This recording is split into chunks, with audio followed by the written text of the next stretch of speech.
府地係原居民開發嗰啲路嚟嘅，呢度係政府地，我承認。我違規咗，我已經拆咗。但係啊，曾生呢個問題我解決咗。而家咧，你點樣同我解決咧？呢啲唔係原居民成日投訴一次你又嚟一次，又要揾埋嗰個投訴人。關你係咪同嗰個投訴人？唔係佢揾我嘅，我最佢冇通知我嘅。親你就有呢個人喺度，咁你都喺度啦。為佢咁有街燈，你係有街燈啊！我就唔明白，你新調嚟都係咁針對我呢個性質，你係講話我開條路俾佢行係咪先？不嬲都有嘅條路，有街燈有剩嘅，你圍起嘅啫。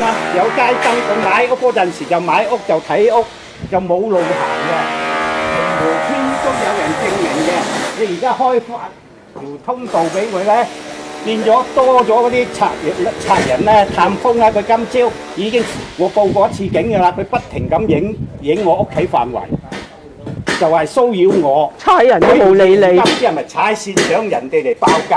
差人都冇理已經冇你。咗幾廿萬㗎啦，差人都報警，已經睇咗 VCD， 話可以去投訴專員講私隱咗專員，兩個鏡頭向住我已經唔合法㗎啦。你哋政府都唔幫原居民，幫嗰啲外人開路，佢買嗰陣時已經冇條路俾佢行。咁咪俾你封咗嘛條路。